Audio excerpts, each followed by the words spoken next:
gracias Nayi, gracias al equipo de producción y gracias a usted que nos hace el favor de vernos cada día. Las declaraciones de la primera dama, Raquel Arbaje, que ya más temprano decía yo que es una falacia ad hominem, mediante la cual se procura desacreditar o atacar a la persona que emite el argumento más que el argumento en sí mismo. Es como aquel refrán que dice, cuando a una persona se le acaban los argumentos, entonces acude a lo personal. Viene una persona cuya reputación es la de un ladrón y te dice, se va a caer el puente, o se está cayendo el puente, y tú no le crees porque es un ladrón. Entonces tú pasas y el puente se cae. Era verdad lo que te estaba diciendo, independientemente de que la persona fuera un ladrón o fuera un mentiroso.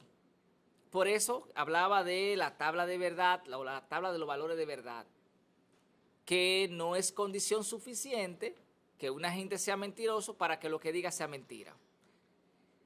Y eso, ¿verdad?, nos retrotrae a esos momentos históricos de nuestra juventud, vamos a llamarle así, de nuestra adolescencia, cuando estábamos tratando el tema de la tabla de verdad, la conjunción, la disyunción, la condicional, la bicondicional, la negación y todo eso.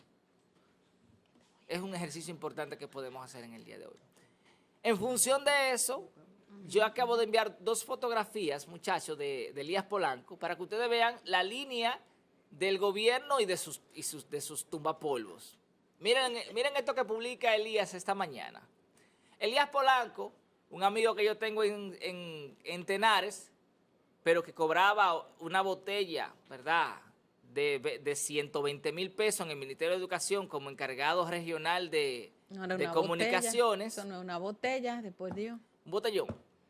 Un tinaco. Como encargado regional o qué sé yo, de comunicaciones, es decir, una botella. Es un tinaco. Él cobraba dice él, que según un informe, el 94% de los profesores se quemó en la evaluación de desempeño. Como escribió en algún momento uno de los palmeros, Amaury Germán Aristi, ¿puede alguien creer eso?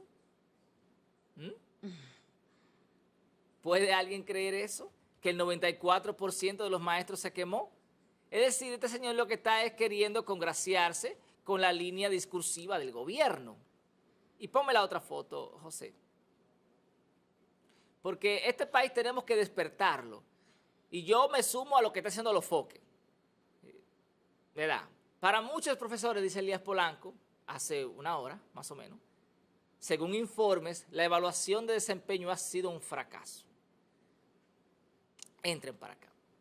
Ha sido un fracaso, Elías, porque el Ministerio de Educación no tiene la capacidad para evaluar a los maestros. Y ha mandado un grupo de gente a buscar quemar a los maestros para dejarlos en ridículo, para ridiculizarlos precisamente y restarle valor a la ADP. Y es el discurso. Qué fácil es verlo. Usted lo puede deducir eso por inducción o por deducción. Por cualquiera de las dos metodologías que usted aplique le va a dar el mismo resultado. Es una línea discursiva del gobierno, desacreditar a la ADP para debilitarla y entonces ellos tener la cancha como la tienen con el sector empresarial, que hacen lo que quieren. Los empresarios no reclaman, los empresarios ahora mismo no hacen protesta, no les reclaman al gobierno, no nada. Porque todo al fin y al cabo se le está cargando al pueblo. Eso por ese lado. Y eso para que ustedes vean quiénes sí y quiénes no. Elías Polanco, tú sabes que tú eres mi hermano, pero ahí nos apartamos. Ahí nos apartamos, porque yo creo que la gente tiene como que ser más respetuoso del dominicano y tiene que pensar primero en el país, más que en lo que puede estar recibiendo. Por otro lado, miren, se ha hablado mucho en estos días de los feminicidios. Yo tengo desde el año 2019 en este programa planteando el tema de los feminicidios, a lo que le llaman feminicidio, que yo, desde mi punto de vista, le he llamado agresiones pasionales. Me dio la gana de llamarlo así. Y he leído mucho y he investigado mucho al respecto. Y he planteado diversas teorías.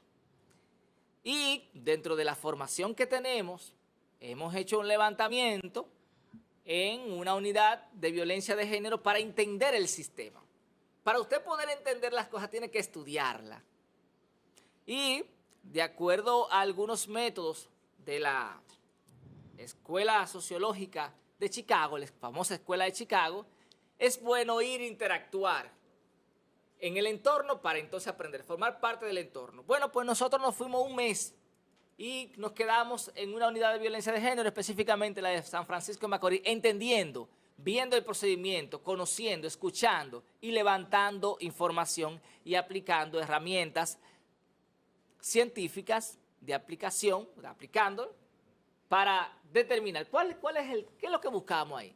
Determinar el riesgo de violencia grave de pareja en las mujeres que iban ahí. Primer hallazgo, no existe ninguna herramienta que se aplique en las unidades de violencia de género para determinar el riesgo de violencia grave. Es decir, es algo que una persona va, una mujer va y dice, yo estoy siendo víctima de violencia de género, ok, y le hacen 3 preguntas y el fiscal o la persona actuante determina por motus propio si corre un riesgo grave o no.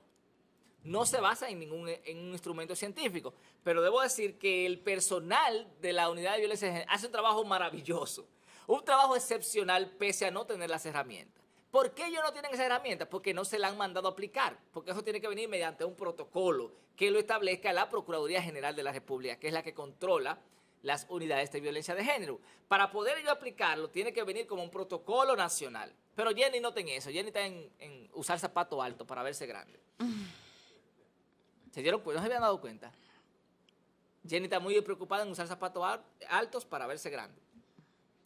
Entonces, en función de eso, nosotros hemos planteado diversas teorías y le hemos dicho por dónde anda la solución, que la podemos poner a prueba. Lo primero es aplicar en esas unidades y en cualquier etapa de esos procesos un instrumento científico que te permita medir cuál es el riesgo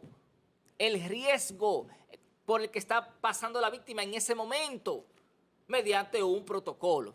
Ponme la primera imagen. Nosotros aplicamos una escala de valoración de riesgo grave de la víctima, levantado, ¿verdad?, creado por Echeburrúa, ahí ustedes los pueden ver, 148 mujeres, pero solamente pudimos trabajar con 136, para ser exacto. Y miren lo que determinó ese levantamiento. El 53% más el 36% de las mujeres estaban entre riesgo alto y muy alto. ¿Eso se lo inventó Yerjan? No, eso lo dijo el instrumento. Eso lo arrojó el instrumento en función de la información levantada y de 20 ítems que tiene ese instrumento. Pues ya esa gente que están en alto y muy alto tienen que estar obligatoriamente fuera del sistema, hay que protegerla inmediatamente. Pero yo creo que hay que sacar, ahí es que yo creo que está el error, Yerjan, y es que se saca a la víctima de la sociedad. A quien hay que sacar de la sociedad es al agresor. Ok, eso puede ser una opción. Pero automáticamente. Pero antes de tú tienes que hacer la investigación. Si te da el riesgo hay que eliminarlo y luego se investiga porque está pasando que estamos implementando. Es que pudiera ser mentira, por ejemplo. Precisamente. Porque recuerden que esa información se levanta en función de lo que te dice la víctima. También se cree que es mentira lo que la víctima expresa. Mira cuántas muertas y fallecidas hay. Es que tiene que haber una investigación. Yo puse una denuncia, ok, pues mire, vamos a resguardarla a usted, vamos a protegerla y vamos a hacer la investigación de manera inmediata. ¿Y cómo se investiga? Bueno, ubicando a esa persona, ubicando el entorno, estudiando, como hacen en otros países que utilizan, por ejemplo, un detective. Los fiscales no tienen espacio para salir a investigar absolutamente nada. ¿Cómo van a salir de ahí de la fiscalía si están explotados de trabajo? Entonces, eso es un proceso que se puede llevar a cabo a profundidad, determinando el perfil del denunciado y el perfil de la víctima y el entorno social, por ejemplo, la red de protección que tiene la víctima, cuáles son sus posibilidades. Todo eso se puede desarrollar mediante la ciencia, aplicando métodos científicos que nos permitan desarrollar una herramienta que está ahí, desarrollar una herramienta de prevención para evitar las agresiones que cometen estos